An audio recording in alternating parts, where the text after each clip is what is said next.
Hello and welcome to our second tutorial. Today we are working on a vinyasa. So vinyasa means to literally move with the breath. Each practice is different, each body is different. So I'm going to show you a few different ways to vinyasa, probably two main ones. So then it's accessible for everybody. Here we go. So the first way you vinyasa is with a modification, which is still not easy. A vinyasa is not an easy practice. It's very dynamic. But this is something that in a vinyasa practice, if you go to a class, you'll see over and over and over again. And that's what keeps the heart rate up, but it also helps to stretch and strengthen the body throughout your entire practice and kind of ties the poses together.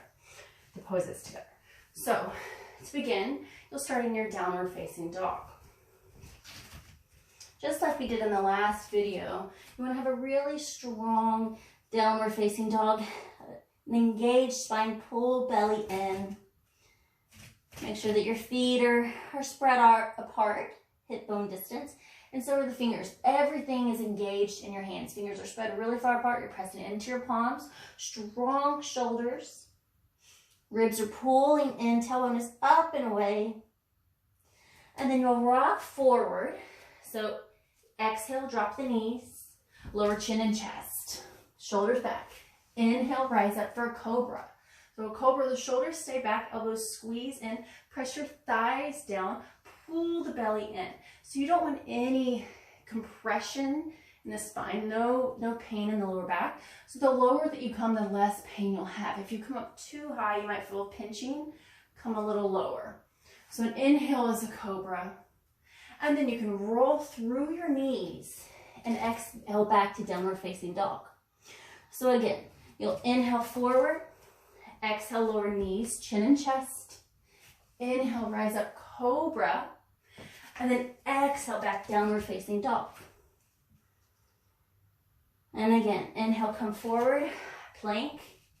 You can lower the knees here. Exhale, chin and chest. Inhale, rise up, cobra. And then exhale, back downward facing dog. At any point during your vinyasa practice, drop the knees and sink back to your child's pose. So as I mentioned earlier, a vinyasa is a beautiful practice to keep the heart rate up. It also helps to stretch and strengthen the back of the body. It helps you to maintain control over your belly, over your core. And of course, the shoulders and the arms get a lot of work out here. So that is one way to do your vinyasa that is pretty accessible. Again, it's a little difficult, but dropping the knees helps. You move with the breath the whole time.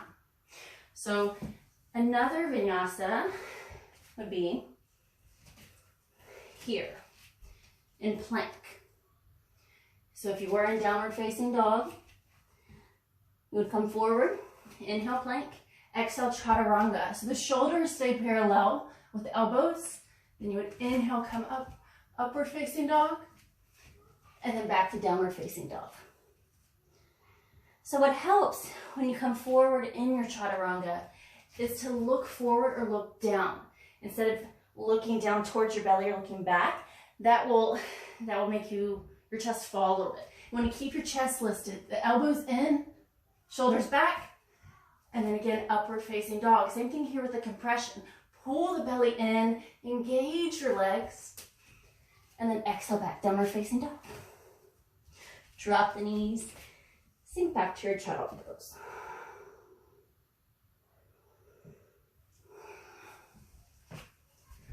Okay. Now, anytime you do a cobra or an upward facing dog, you want the shoulders to be back, elbows hugging in. It's not like a push-up. Everything is very tight, so you can open the chest, open the heart, and then keep the breath moving. So again, a vinyasa is moving one breath, one movement. You always exhale, lower down, inhale, lift up, and then you usually exhale back in your trusty downward facing dog. That is our practice number 2. I'll see you again soon for number 3. Thank you. Namaste.